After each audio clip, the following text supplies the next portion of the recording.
Meta is letting creators fill their reels with shopping links. Ring has just announced a spec bump to its battery-powered video doorbells for all those folks who can't wire their units to power.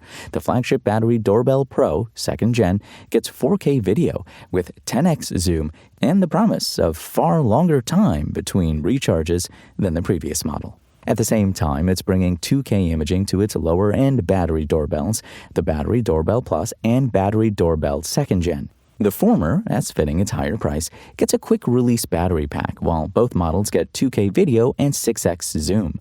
Naturally, these features are already available on Ring's wired products, the bulk of which were announced back in September 2025. The company is also aware that swapping out batteries isn't ideal if you really need a doorbell to work all of the time. And that's why it's also launching a new solar charger, which integrates into the mount, keeping your doorbell running for longer between trips to the wall outlet. There's also a bigger solar panel which pumps out more juice than its smaller sibling and can be mounted in a wider variety of places. All the products mentioned are now available for pre-order and are priced as follows. The Pro, $250, the Plus, $180, the Battery Doorbell, $100, Solar Charger, $50, and Solar Panel, $60.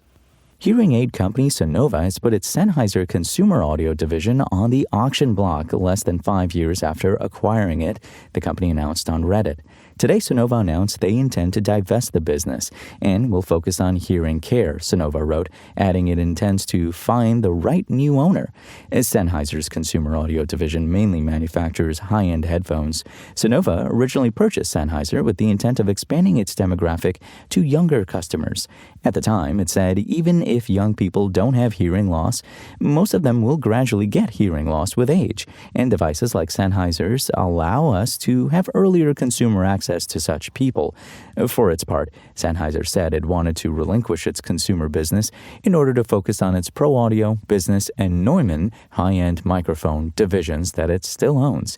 Things apparently didn't go to plan, though. Sonova's Sennheiser division's sales in the last half year declined significantly year over year, and the company was hit with a €6 million fine over its retail pricing practices. That occurred prior to the acquisition. However, the company's recent products have been praised by the audiophile community as a return to previous form, with Engadget's audio reviewer Billy Steele calling the HDB 630 a sonic marvel.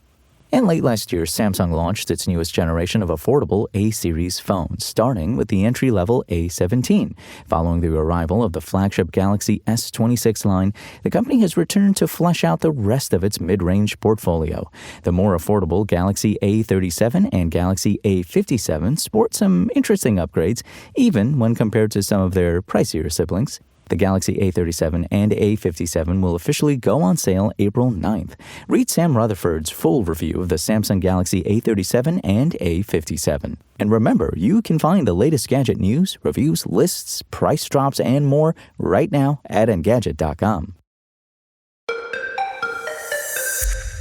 It's about to get a lot easier for creators on Facebook and Instagram to push products to their followers. Meta will now allow creators to include clickable shopping links for products directly in their reels.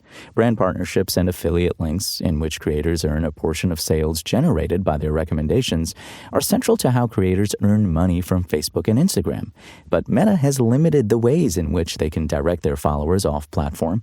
As a result, creators often rely on third-party link-in-bio services for managing links to the stuff they endorse. Now, Meta says it will allow eligible creators to link to up to 30 distinct products in a single reel. The feature will be available on both Instagram and Facebook, though Facebook creators are limited to tagging products from marketplace partners like Amazon. The change could be a boon for lifestyle creators and others who rely on their followers regularly buying the stuff they recommend. It brings Meta's apps up to par with TikTok and YouTube Shorts, both of which have had affiliate shopping features for years.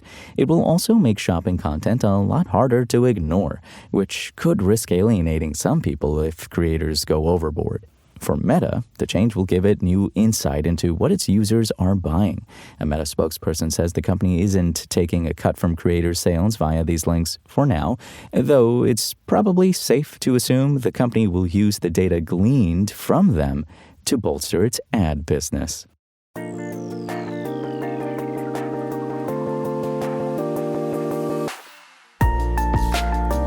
Thanks for listening to the show. Make sure to rate, review, and subscribe on Apple Podcasts. Today's show featured journalism by Engadget contributors Daniel Cooper, Steve Dent, and Carissa Bell, and was produced by Spoken Layer. My name is Imran Sheikh, and we'll talk more tomorrow.